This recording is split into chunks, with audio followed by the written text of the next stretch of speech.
I'm hopeful that investors and traders will realize that, the Fed has basically admitted that, they don't know what they're talking about. They don't know what transitory means. They don't know.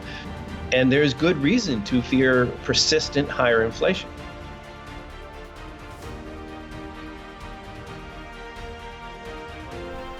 This week's special with Miles Franklin Precious Metal Investments. 1 ounce silver Krugerrands for only $3.95 over spot. Call us at 1-888-81-LIBERTY. That's 1-888-815-4237. Hey everyone, this is Elijah K. Johnson with Liberty and Finance. And back with us today is our good friend Lobo Tiggre from the Independent Speculator. Lobo, thank you so much for joining us today. Thank you, Elijah. And sorry about the technical glitch, but hopefully it's the information people want, and hearing our melodious voices will deliver value. No, yeah, this happens all the time when, someone's Wi-Fi isn't working. I don't know if it's on my side or your side, but it's all good. Audio is what we need. So we really appreciate all the insights you're going to share with us today. A lot of things have happened since the last time we had you on. One of the things I wanted to touch on right away is that the Fed is tapering. So they're obviously concerned about inflation, and inflation is not ending up being transitory as they expected. So your perspective on this and how it impacted the markets. We see stocks still at all-time highs, and actually gold and silver ended the week up. So kind of a interesting reaction from the markets. Yeah, lots to untangle there.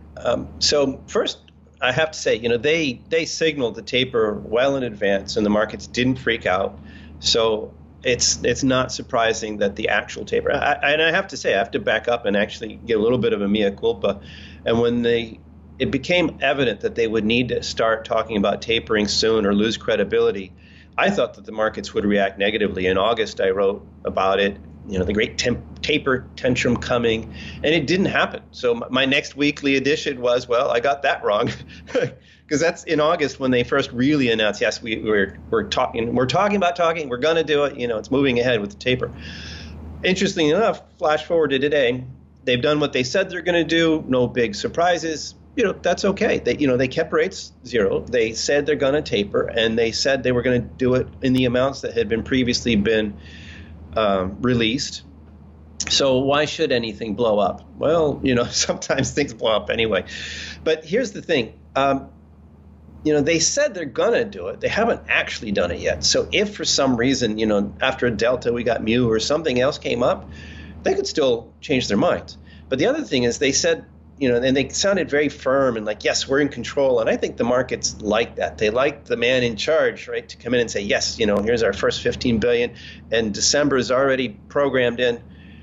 But after that, the amounts and the pace of the tapering will depend on market conditions. So, in a way, they're acting very forceful, and yes, we're serious. We see this inflation threat. And I think markets needed to hear that. If they had been like just completely all transitory, don't worry your pretty little head, it's all fine, I think people would have reacted negatively. Investors would have reacted negatively. But this combination of forceful, yes, we're doing something about inflation, we're tapering now. But don't worry. If, if there's trouble, if there's any problem, the subsequent tapers, that's to be determined. We'll see how market conditions go. And they were even more dovish on the interest rates. It was quite striking to hear Powell talk about, we're not even having that conversation yet. And when reporters pushed him on this in the Q&A part of the session, he said, I don't remember the exact quote, but like that conversation, that conversation is not before us now. I wrote that down.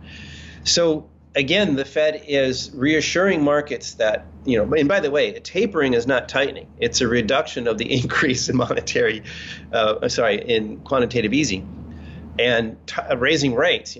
That conversation is not even before. So I think the markets reacted well to this, apparent forcefulness, but not too forcefulness. The Fed actually was quite dovish, and about it, I think as dovish as they could be, while at the same time actually announcing the taper. Now we'll just have to see whether they really do, how long it lasts, whether they can get the taper down to zero. And by the way, they didn't say anything about selling assets. Even if they do complete the taper, they're not talking about reducing the balance sheet at all yet. It's just, slowly, if everything's okay, easing out of the quantitative easing. So I think that's exactly what markets wanted to hear. And I think in particular, sorry, I'm going on too much at length about this, but it's important. And I think here's a key point to take away, is I think there were expectations of a more hawkish Fed. If you look at the market odds on rate hikes, market was thinking, 2 or 3 rate hikes in 2022. And the Fed is still saying we're not even having that conversation yet. So, maybe one by the end of next year, maybe. And I think that was really what the traders got wrong, who, the futures traders who've been hammering on gold and silver lately.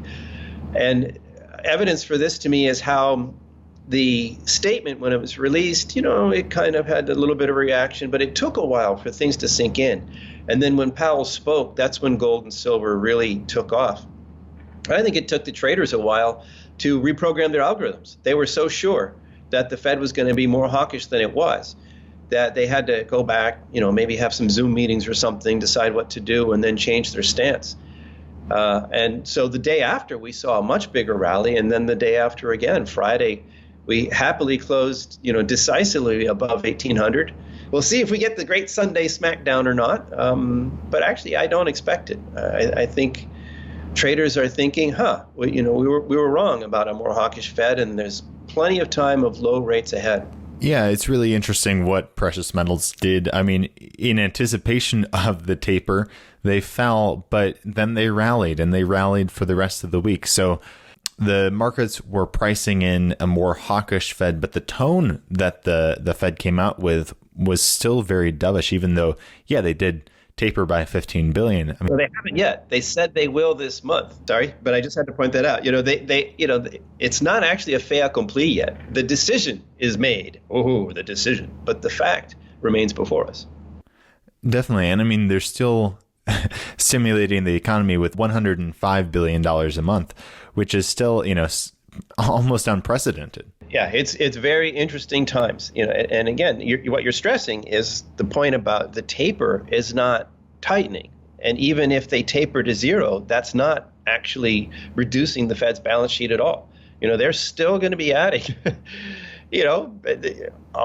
hundreds of billions of dollars to the balance sheet in this, tepid, timid, well, let's see how it goes phase into 2022. How can we say we have a robust economy? I know the jobs report just came out, and a lot of news stations are saying, oh, well, this is great because we added, 500,000 some jobs, and the unemployment rate is now down to 4% This is so great, and there's this robust economy. It's like, how can we say we have a robust economy if the Fed needs to pump $100 billion a month into the economy just to keep things afloat? Right, and interest rates at zero or at or near zero. To give credit where due, my fellow Puerto Rican Peter Schiff does a really good job of explaining this and poking fun at it. How can you say that we can taper and compared to the previous taper, $15 billion a month is pretty aggressive. And to be finished with the taper by the middle of next year is a very fast pace compared to what they tried and failed to do before. And when Powell's asked about this, hey, isn't that kind of aggressive? He's like, oh, well, but we have, this strong economy. Well, if it's a strong economy, why are you buying anything at all? And why is the interest rate near zero? It is contradictory. And I think the powers that be, my view is that the Fed is caught between the proverbial rock and the hard place, and they know it. And they're not saying anything that they really think is true. They're saying what they think they have to say to avoid things blowing up and just, hoping things will somehow get better before they do blow up. Now, that's all just supposition on my part. That's not proven fact. But that's the way it looks to me. I think I just basically don't believe anything they say, but I have to pay attention to it because it does impact the traders who, trade these futures contracts that we mistakenly call the price of gold or the price of silver. It does have an impact. It's funny, actually. I've poked fun of some of these financial talking heads on Wall Street, and they pour over every word change in the Fed statement and the nuance of happy for glad here. And I've kind of made fun of it. It's like, the Greek interpreters of the Oracle of Delphi, so famously ambiguous in its sayings. But when it comes down to it, it does matter because markets are forward-looking. So, well, what does the Fed mean by this change of wording? Affects your outlook, and it affects prices, and it affects your investments. So you can't ignore this stuff. And in this particular case, I think the wording, it sounds, squishy. Tone. Who cares about tone? What are the facts? Give me the facts. But the tone did matter this time, and the tone was very dovish.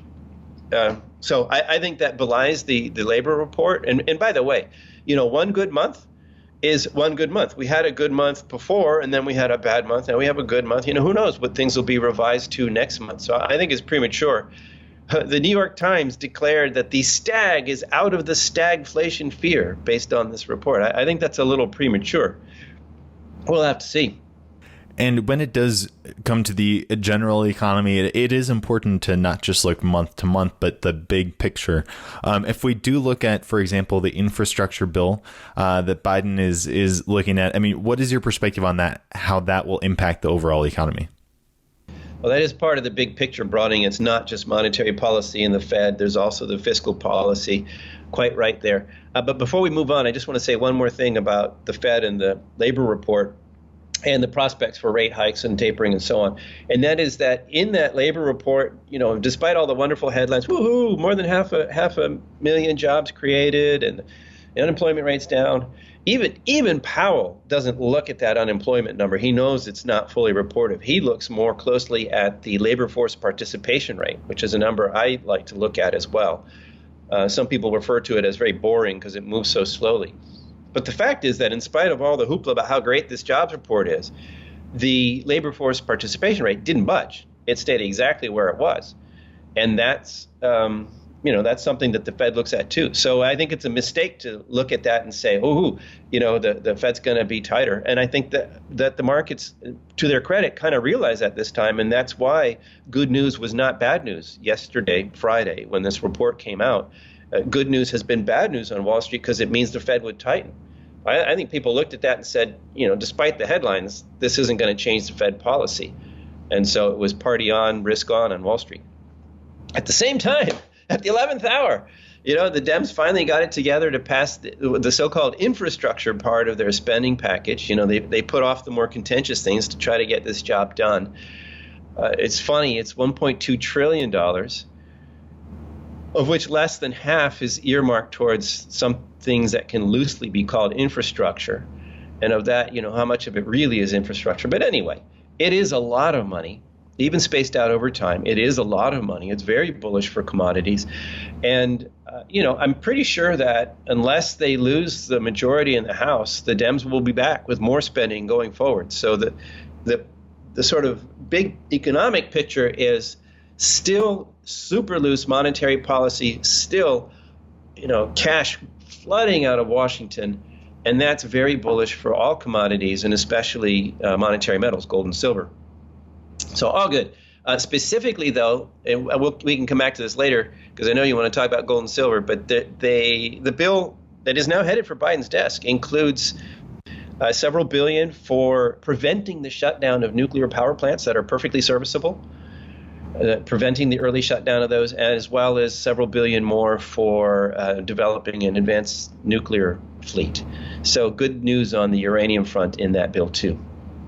And with respect to gold and silver, you were recently interviewed by Kitco, and you were talking about how once we see the general public understand that inflation is not transitory, then that is when gold is really going to take off. And I mean, just looking at the headlines, I was, before this interview, just searching transitory on Google on the news, and it came up like all the major news sources were saying, yeah, inflation is actually not transitory. So it seems like we are seeing a shift in narrative and people waking up, and the mainstream even waking up that, yeah, this is not going to be something that's transitory. Yeah, so we'll see how predictive my statement was. You know me, I'm not prone to making these bold, declarative statements of what must and will be. But it is interesting that, at least in the last couple of days, as the transitory narrative really came under fire, that we saw the gold and silver respond so well. Nothing goes up in a straight line. I don't expect it to necessarily rocket up from here and never look back, but it could happen. It'll be interesting. And it's quite striking that this transitory thing, I think the real nail in the coffin here, maybe not the final one, but one big penultimate one, if not final one, was Powell got pushed back on this too in his conference. And he said, transitory means different things to different people.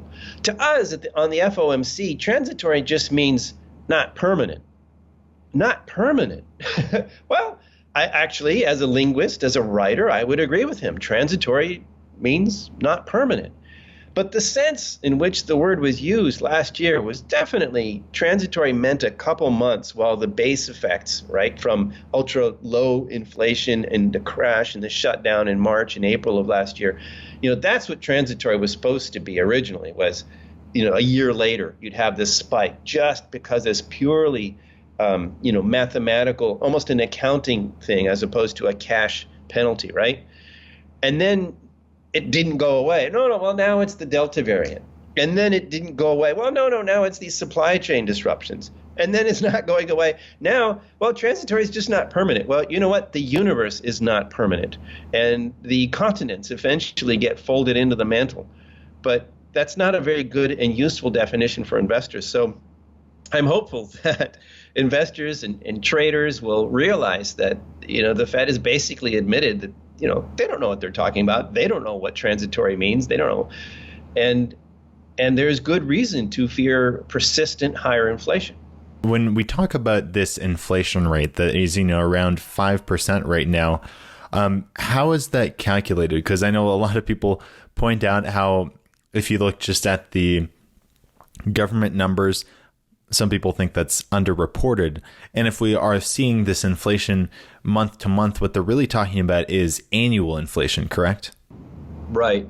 Yeah, the month to month increases have actually declined. They've rolled over. So the amount of increase is decreasing. But if you have an already high inflation rate, even a small increase or even no increase still leaves you with a high inflation rate. Like the increases need to turn negative for inflation itself overall to start going back down. As for how it's calculated, I'm not an economist. I couldn't really answer that in any technically robust way.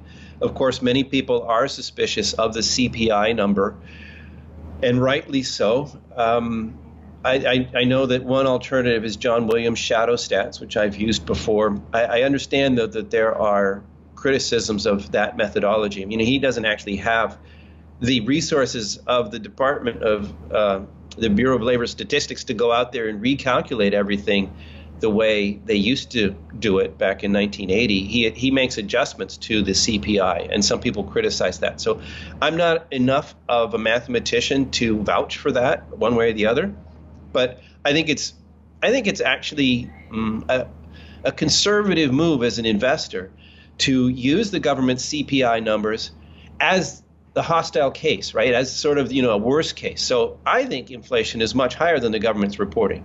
But if I use the government's number, I know that I'm not underestimating it, right? It can only be worse than the government is saying. Another key point to remember, Elijah, is that many traders don't actually look at the CPI.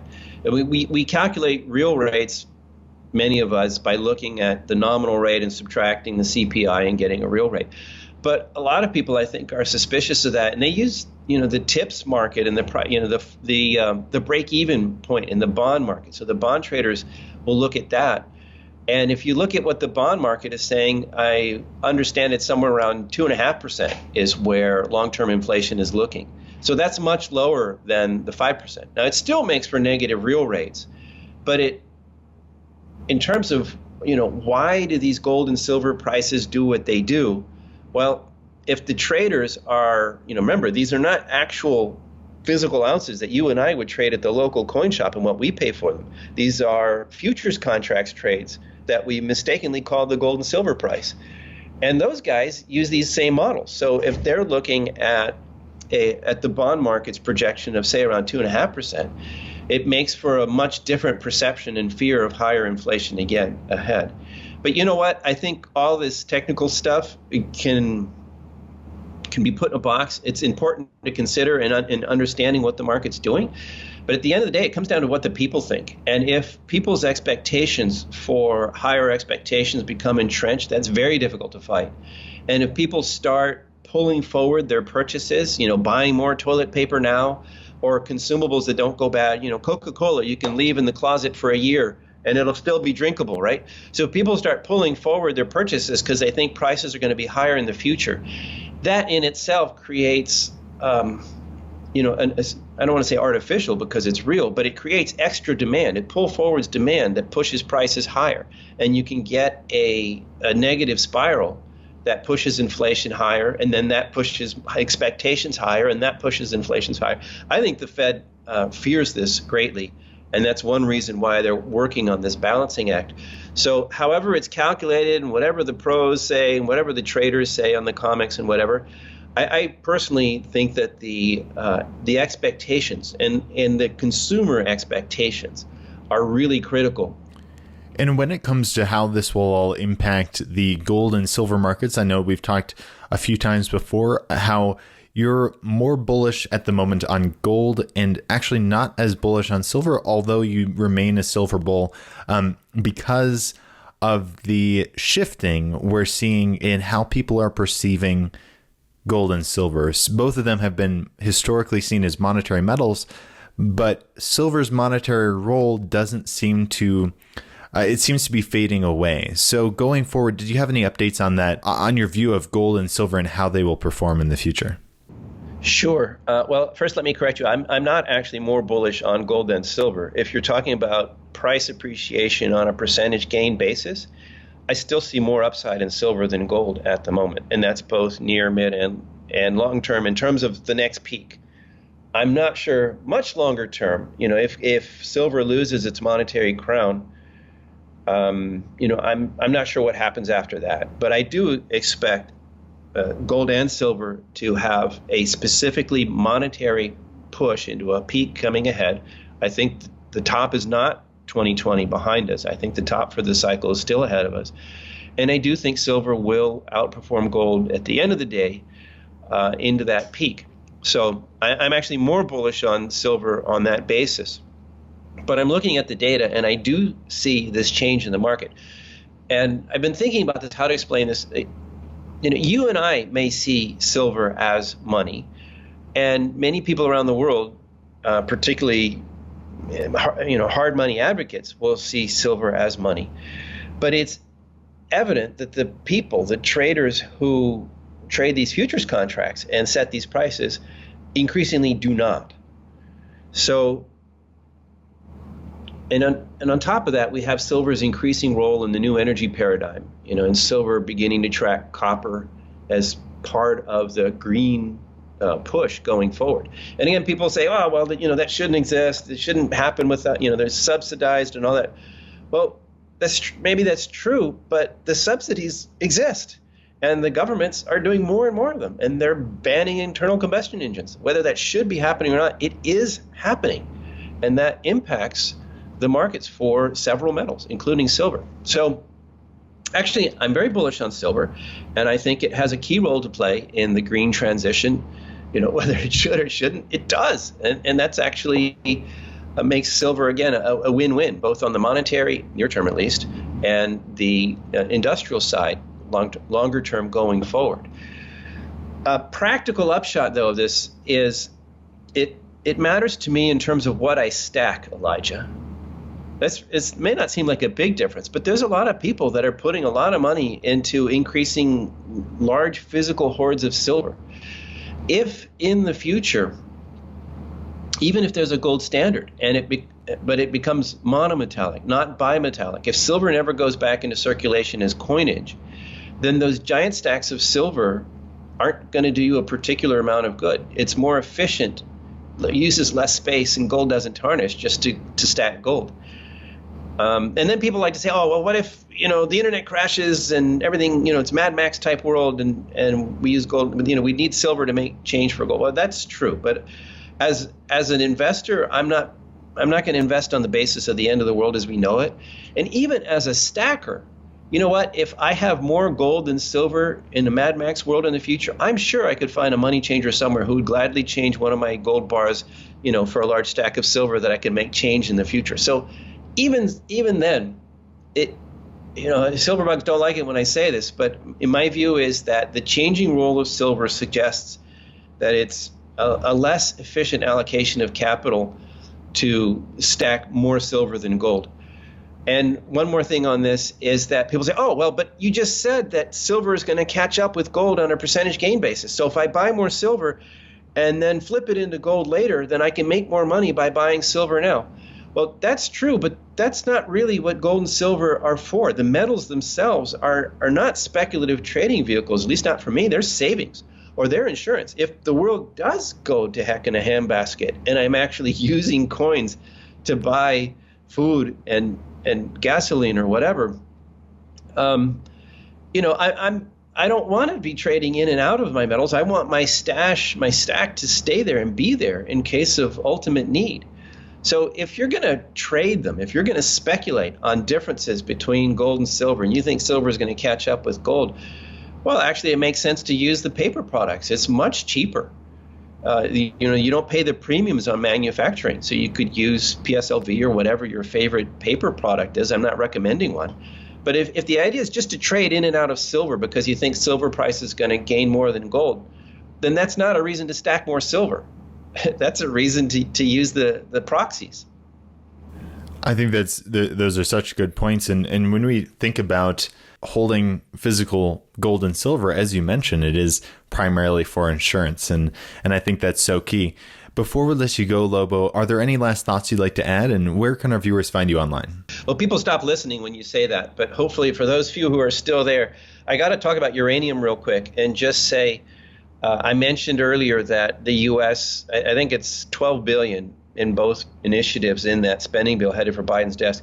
That's absolutely peanuts compared to the $450 billion that China is putting into this. And apparently, just over the next few years, like they're really pushing to get a lid on a handle on their pollution problems there. So the demand side looks really robust, and the supply side remains constrained. So absent, I always have to say this because uranium is a speculation that can literally blow up on us, but absent a major nuclear incident, I think that higher uranium prices in the near to midterm is my highest conviction trade. I just see that as baked in the cake. It's not just inevitable. It's not just imminent, a la Rick Roll. It's happening now. And, the good news is there's volatility there, so you can take advantage of the dips in that market. It's not too late for anybody new to that space. For more on this or any of these ideas, please visit independentspeculator.com. I have a free weekly digest that if you sign up for it, I promise I will not spam you with a flood of daily advertisements. You'll get one email per week from me with my latest original thoughts on these markets. All right, Lobo, we really appreciate your time and all your insights today. Once again, thank you so much for your time, and God bless. Thank you, Elijah. This is Dunnigan Kaiser, founder of Liberty and Finance. I'm now a licensed gold and silver broker for Miles Franklin. Call me directly for the physical gold and silver that you need at the best price with personalized private service from one of the oldest and best companies in the business. 31 years strong, A+ rated by the Better Business Bureau, 0 complaints, licensed and bonded. For physical delivery, vault storage, or precious metals IRAs, excellent prices, privacy, and confidentiality. Pay by check, money order, ACH, bank wire, or Bitcoin. Satisfaction guaranteed. For fastest service, just call 1-888-81-LIBERTY. That's 888-81-LIBERTY. And either I or one of my sons and fellow brokers will call you back as soon as we can and understand your needs.